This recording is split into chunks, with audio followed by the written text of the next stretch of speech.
Hi. It's good to see you. You are our team's top producer. Yay. 20 million in 2023. That is amazing. So I just want everyone to get to know you. So I want to hear a little bit about your background, how you got started in real estate. Just tell us about you. Okay, so for starters, born and raised here on Oahu, specifically in Ewa Villages, which so proud of. West Side. Yeah. But more background, I was a teacher before becoming a realtor. So I taught for about 8 years in the classroom. I taught high school. And I think that was such an amazing time and opportunity of growth for me as a person, and just being able to communicate with and just learn so much about people. And I think that really... For sure. like honed in on a lot of the people skills that I actually have today that I've carried into real estate, and just being able to teach, which is something that I know we'll talk about later, but I really, really love teaching as well in real estate. That's cool. I feel like teaching teenagers is like a microcosm of like the adult culture or something. Oh, for sure. So like much, if you can teach high schoolers, like you can literally teach anybody. Yeah, exactly. So maybe middle schoolers. No, I had middle school too. Yeah, 7 through 12. The scariest. Yeah. Okay. So early in your career, I remember there were kind of some speed bumps. Can you tell us about that? Yeah. So I started in 2017 and kind of started on my own. I think like most people do. I took the NATO course. So for about 6 weeks, and then I did my 3 transactions, but I definitely felt like a little guppy in like a sea of sharks. And I think identifying that really early on, like, oh my gosh, I need help. I need to attach myself to somebody in this business who knows what they're doing. If I'm going to succeed in this business, I need to know what these top producing agents are doing. And I need to learn from them. And that was something that from the very beginning, and honestly, I think that attributes to my background also as an athlete. Like my entire life, I've played sports, I've been part of teams. And then now as an adult, jumping into this industry where you're like by yourself. And I'm like, it's lonely. It's so lonely. And it can be so lonely. And I know there's a lot of realtors out there that actually to this day feel lonely, but I'm like, you don't have to be. And it's funny because back in 2017, I approached my broker at the time and I was like, I want to be part of a team. And he was like, we don't do teams here. I was like, what do you mean you don't do teams? Like the whole concept in the real estate world. And maybe it was just that my brokerage. But then when I went to my next brokerage, like they didn't really have a team, which I thought was kind of weird. I was like, I want to be a part of a team. Let's be a team. I want to be on your team. Yeah, that definitely suits you, I feel like. It does, yeah. And I just love the whole team concept. I love, I know this is a little off topic of the question, but I'm just such a huge proponent for teams and a huge fan of teams because for me, I get very easily distracted and I feel like being a part of a team helps keep me accountable. Motivated. 100% motivated. And like if I'm starting to slack off, but my teammates are like pushing me or encouraging me, then I'm like, okay, I gotta, I gotta pick it up. You see they're working hard. Oh yeah, 100%. Yeah. And then if they are struggling, vice versa, I'm able to encourage them as well. So yeah, that's awesome. That's cool. A few years ago, I remember you made some kind of major changes, including not working on the weekends, which is kind of revolutionary for realtors. That's a big shift. So tell us about that. Okay. So I, as a workaholic, self-admitted workaholic, I realized that I had to set some boundaries. And especially being a mom of 4, I found that in my hustle and in my love for this business that I was putting my job before my family. And that was something that is so crazy to me because I feel like everybody that jumps into this business as a realtor, they're like, what's your why? And I can almost guarantee like 100% of realtors is like their why is their family. If they have a family, right? If they don't have a family, then their why can be whatever it is. But those who have families, they're like, oh, my why is my family. But then at some point in the craziness of this business, I had lost sight of that. And my job became more important than my family. And so I had to, that was a couple years ago. So what are we, 2023? I think it was back in 2021.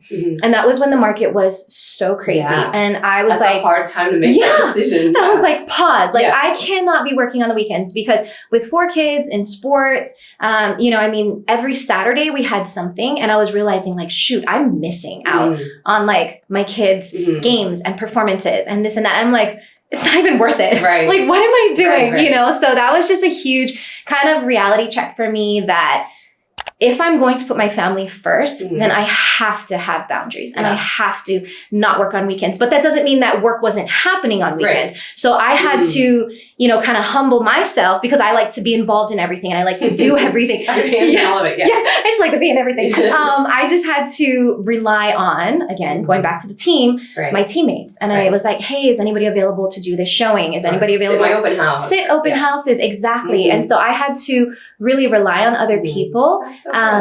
Which, I'm so grateful for, especially, you know, the Kawaguchi group. We haven't mentioned that yet, but just being a part of the Kawaguchi group allowed me to be able to reach out to other people. And actually, it allowed me to achieve that goal for that year. And so something that I was very proud of. And actually, I thought going into it, making that shift of I'm not going to work on the weekends. Honestly, I was like mentally and physically prepared that to lose some income, lose business, lose a ton of income. So it's just naturally that you were still blessed. Naturally, and you know what, God really blessed, and I think that you know, God really rewarded me for making that decision. That's a huge decision, especially when like you're doing well and you're being successful. It's like, why stop? Especially on the 2 busiest days of the week where most people are available and most people do open houses and showings and, you know, whatever's on the weekends. That's amazing. So it's a really cool testimony, honestly. Thank you. I need to go back to that because, if we could fast forward to this past year, 2023, a lot slower, a lot more difficult. But so I did have to work on the weekends. This year, it was just a lot harder to sell some of the listings that I had. And so I kind of went back to that. But it's definitely a goal that I would love to set again in the future. Maybe for this year. Yeah, for sure. For 2024. Yes. And I would love to still make that commitment to my family. And another big thing in being able to take weekends off, if you will, is that I really set the expectation for my clients. Like my clients know that I'm a mom. They know that I have 4 kids. They know that I have school-age kids, sports-age kids. You know, they know that I'm busy on the weekends. And so setting that expectation up front with clients has made it a lot easier. They're so understanding. They're like, you know, when they text me on the weekend, they're like, I'm sorry to text you. I know that you're busy. You're probably at the soccer field. Like they already know where I'm at. And so just having like that mutual understanding with the people that I work with has been really amazing. Yeah. Do you have any other advice for work-life balance for being a mom and a realtor? Oh, that's so hard. I don't know if I'm like an expert at work-life balance.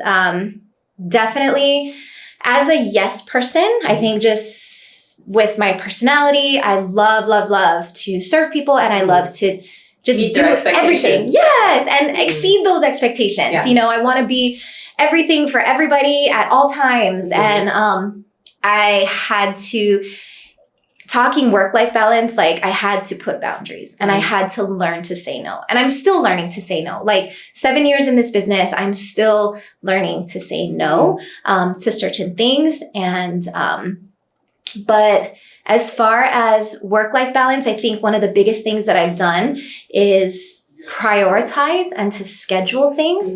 And I have this calendar and I have a family calendar and I have my phone calendar and I have different events on every calendar. But what I'll do is I'll put my family things first, put the family things in the calendar and work comes second. And I fit work things around family things. That's great. So I think that's one thing that I changed because you know, old Jen was like, oh, work comes first. And then it was like, oh, shoot, there's a game. Or, oh, shoot, we were supposed to do this. Or there's a party or whatever. And I'm like, oh, I can't go to it. You know, and it was just a mindset shift. I had to shift my mindset. If I'm going to have this work-life balance that people desire, like I need to figure out what is my number one priority. If priority is work, then you put your work first. But if your priority is your family, then you have to put your family first and you have to schedule it. You have to time block. You have less time for distractions. And I think being able to use your time more wisely because we don't have a lot of it. And that might mean like for me is not being able to watch my shows on Netflix or not being able to scroll as much as I want on social media, you know, like just putting my desires on the side, knowing that I don't have time. I have this amount of time to get my work done because the rest of the time is for my family. Yeah. And so definitely scheduling, prioritizing, time blocking, and just being very clear and having systems in place to help you achieve for sure those goals. Okay. Yeah. Now, if I recall, most of your business has come from your sphere. Mm-hmm. And I think when you were first getting started in the business, your sphere was mostly from the school that you were teaching at. Mm-hmm. And then a lot of ththose friends didn't necessarily, teach your salary. They didn't have like huge incomes to spend a lot on real estate. So has your sphere shifted? Is that still where you're getting most of your business? What does that look like now? Yeah, great question. I'm a huge proponent of sphere. And I'm just going to back up for a second, because I think when I was new in this industry as a new agent and looking at top agents who were incredibly successful, who had, spending tens and thousands of dollars per month on like different online leads, Zillow, Realtor.com, and I was like, oh, if they're successful, this is what I need to do. And so I like skipped steps. I went from like 0 to hero, and I was like, okay, if I'm going to be successful, then I need to spend extra money chasing strangers, basically. Yeah. That's what it feels like, right? Yes, 100%. Like just random people, cold calling them or whatever. But I missed out on the gold mine, if you will, like of my sphere, because there's a saying in this business that people are going to work with people that know you, love you, and trust you. And that's your sphere. Like the people that you already know, your coworkers, your family, your friends, your church friends, your gym buddies, your surfing buddies, like, parents on the sidelines of whatever sports that you're involved in. Like those are the people in my life. Those are people in my sphere. Those are the people that I see on a daily, weekly, monthly basis. They already know me, and I think they like me and maybe they love me and hopefully they trust me. And so I think that your sphere is most important. Now, if you have a very small sphere, like I always encourage people, like my new agents and my mentees, like grow your sphere. Yeah. Because get involved in your community. Yes. Like don't just discount your sphere and be like, oh, nobody's going to buy. Or like even for my family members, like, oh, my family members, nobody in my family makes enough money to buy a home. Or none of my coworkers make enough money to buy a home. Like we can't even think like that because there's something for everybody in every single market. And we just have to be like open-minded and not discount them, and make decisions for people that we haven't even talked to them about. Right. And so huge proponent of my sphere. Right now, my sphere has grown. I had my coworkers. I've got like my church family. I have, like former coworkers, and I know everybody's had previous jobs, right? Like, I don't know that many people who come out of high school and they're like, I'm going to be a realtor, So most people have other jobs, and they definitely have like college friends, high school friends, your teachers. And we go down, and in class, I always talk, we go down to Hanabata days. That's what we call it in Hawaii, right? Like your Hanabata days start with your family, your relatives, your neighbors that you live on the street with, your preschool friends, those you went to dance class, music class, band class, chess class, whatever, like whatever you're involved in, like every single person has a sphere. And a lot of times we kind of forget about our sphere. Like we put it in the back of my mind and don't even think about the different people in our life. Yeah. And so I try to break it down. I'm like, okay, who do you know? Who have you been in contact with? And those are the people that I start with. Yeah. And then now as my spheres have grown, just because I've gotten involved in more things. Yeah, like CrossFit. Oh yeah, CrossFit, my CrossFit community. Yeah. I love them. Coaching, I'm a soccer mom. I'm a karate mom. I'm a jujitsu mom, like all these things. And things you would be doing anyway. Yeah. Totally. Yeah. I'm already doing these things. I'm already involved in these things and people's lives that it's not really working. Right. Like it's just building relationships wherever you go. That's cool. Yeah. Right. Okay. So what advice do you have for agents in getting listings this year? Great question. Okay. So for listings, I would say that real estate reviews. Definitely number one. That has been probably my number one successful tool in really my entire career. Since I've learned about real estate reviews years back through the Ninja Selling system, I've used real estate reviews, and I would say about 100% of my listings have come from real estate reviews. And I would say I average about, not a ton, but I do average about 10 to 12 listings per year. Okay. Yeah. And like maybe explain a little bit more about what's involved in your real estate review. Sure. So a real estate review is basically already people that own their homes, and just like you would receive a bank statement every single month, right? Because we put all of our money in the bank. And so the bank gives us a monthly bank statement, whether paper or electronic, right? They just need you to know like, hey, this is what's going on with your bank account. Or same thing with your retirement plans or any, 401ks or SEP IRAs or whatever, like Edward Jones or Wells Fargo, like you get statements every single month. Now, monthly might be a little much in the real estate world,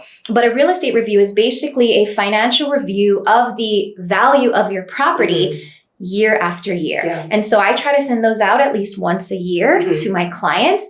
And it gets can them be thinking like, 100%. Gosh, maybe we could afford to sell and have all this money to put somewhere else. Yeah. And I think it's definitely a value add item because in this whole real estate market, right, things go up, things go down. So it could be used as a positive thing, but it could also be used as a valuable educational negative thing. Like if somebody thinks, for example, their house is worth $1 million, but because the market has kind of shifted and your house might only be worth $850 right now, then they're going to be like, oh my gosh, why is my house only worth $850? And they're giving me a call like, hey, Jen, how come my house is worth $850? And that starts a conversation that we can have. But again, that points back to me as their trusted real estate advisor. Yeah. So you're front of mind. Yes. They do want to sell. Yeah. Yeah. So cool. So every single year, real estate reviews for sure.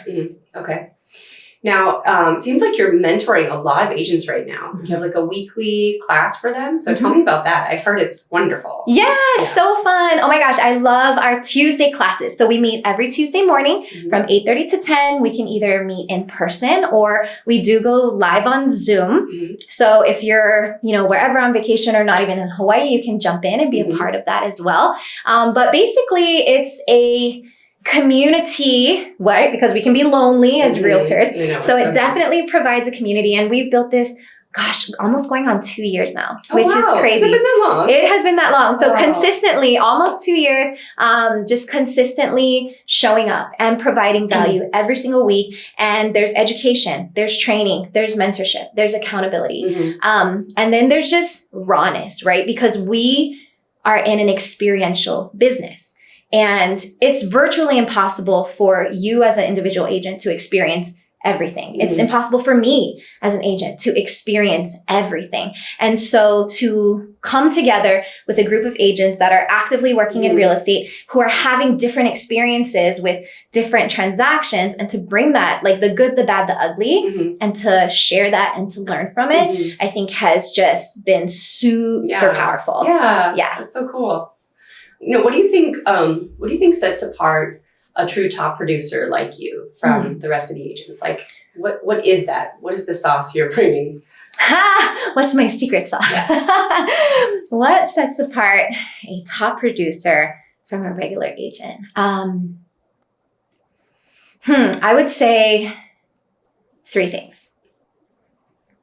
Number 1, we are in a people business. And so you have to be a people person. Honestly, I kind of know some agents out there that I feel like are just not people, you know? Really fake that. No, you can't. People know. People know. And especially if you're somebody who loves money and you're like, I want to be in real estate for the money, but I hate people. Like, please leave. Do us all a favor and just leave, or don't even get your license to begin with, right? So I do feel like a lot of the top producers are genuine people that love people and love serving people. I know that that's my passion. My passion is serving others. And so I'm not saying that other agents don't do that, but I do think that that's something that's really special that might set apart a top producer from somebody who's kind of like, I don't really like people, but I'm just doing this for the money or whatever. So definitely being a people person. The second thing that I think top producers are really, really good at is a ninja selling strategy that's called flow, like staying in flow with your sphere and past clients and your family, your coworkers, your friends, like just staying in flow with these people. And then the third thing that comes ties in with staying in flow is being able to provide value. Because I think there's a lot of people out there that are salesy, but not necessarily providing value. Mm-hmm. And I think that's what people are looking for is value. So loving people, staying in flow with them, in constant communication with them. And that could be a phone call, that could be a text, that could literally be social media. Mm-hmm. It could be a email blast. It could be snail mail. Like there's so many ways, right? So many ways that you can stay in contact with people. It could be face to face, you know? And so for me, in my sphere and in my daily activities that I'm in, that's how I stay in flow with people, is because for me, it's face to face. And then it's interacting on social media. And then it's texting. Yeah, it's all those things. It's all of these things, right? Mm-hmm. So that flow, but then also being able to provide value to people. And I think those are probably, if I could choose 3 things, those would be the top 3 things that separates like a top producer from just an everyday agent. Yeah. Okay. That's good. Good stuff. Now, a lot of agents are thinking about quitting the business now because 2023 was so hard, and now dues are they have to pay their dues. They're just like, I'm out of here. And it's common for a lot of agents to leave after a few years. And if I recall, there's a situation with like one of your early brokers where they suggested that you get out of the business and you proved them wrong, right? Yeah. So what do you think changed that helped you turn your career around from that point? Yeah. So this is kind of funny and like super personal, but I think I just have an unreasonable grit inside of me. I see that in you for sure. That really likes to prove people wrong. Yeah. Okay. And I do not quit. And I think that that's attributed to my success, not only in real estate, but like in every area of my life, from a very young age, is just honestly hard work and not quitting and loving to just prove the naysayers wrong. If they're like, you should probably get out of this business because da da da. And then I'm just like, watch me, like watch me succeed or let me prove you wrong. And it's a weird, character trait of mine, but I do think that that's something that maybe separates people who maybe quit too early.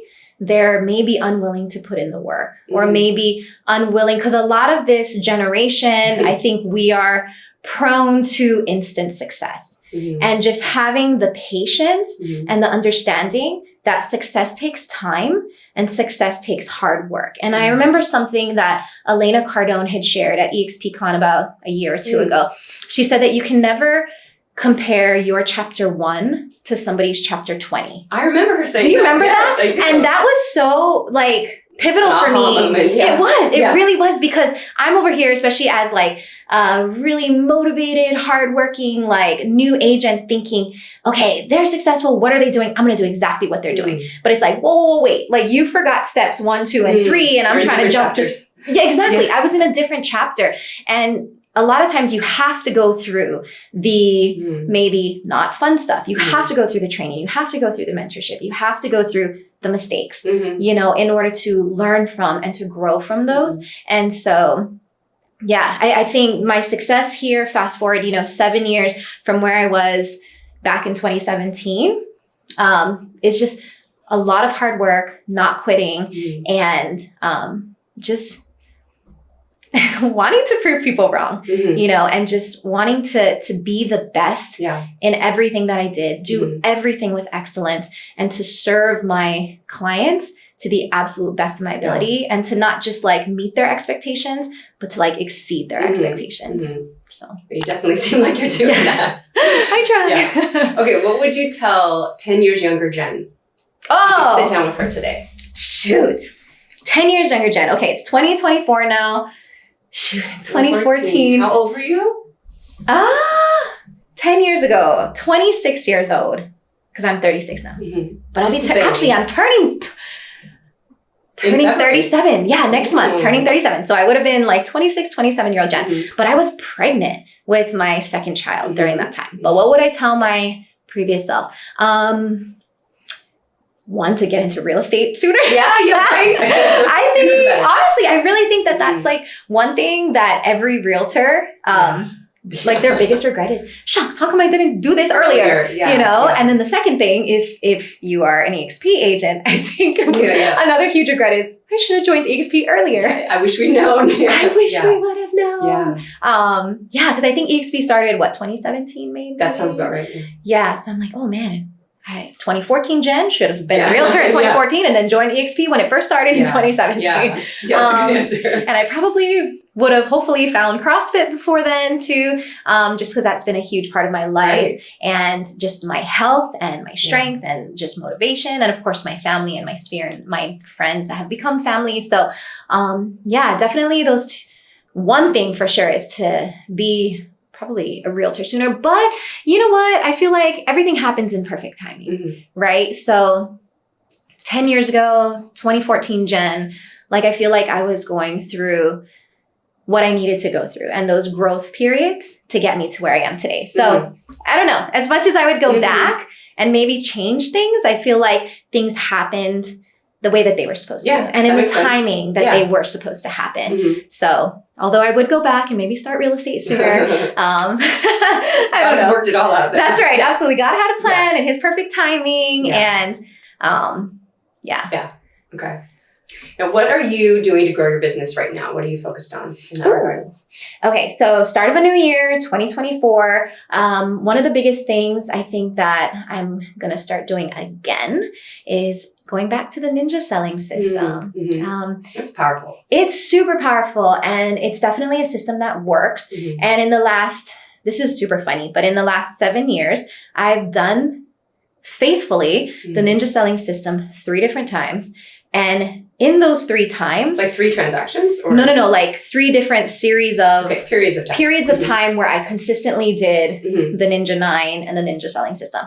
And in those 3 times that I consistently did it, I got so busy and had too much business that I had to stop. I had to stop being a ninja. Ninja job. I quit being a ninja because I couldn't handle it. Because I mean, I've always done everything on my own. It really, really works. So hire an assistant and then start doing ninja. Exactly. Yes, definitely on my 2024 list is getting some help for sure. Number 1, and then number 2 is going back to the ninja selling system, and number 3.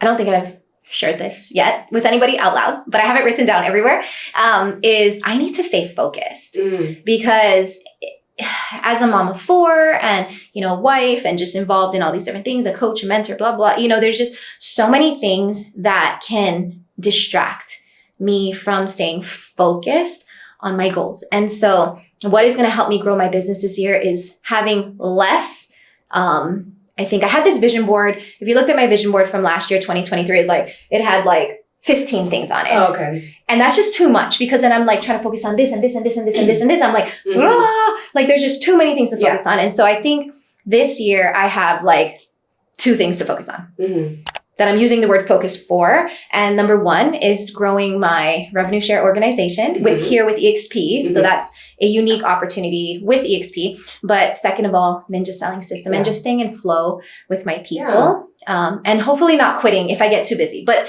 bringing on people and assistants to help me this year. That's so good. Focus. You're going to have a great year. I'm so excited. I know. And you're so inspiring to the whole team. Everyone just looks to you and really gleans a lot from you. So thank you for your role in our lives. And thanks for listening, everyone. I'm sure you can tell what an amazing, authentic, bubbly, hardworking woman Jen Haole is. So thanks for listening in. Aloha. Aloha.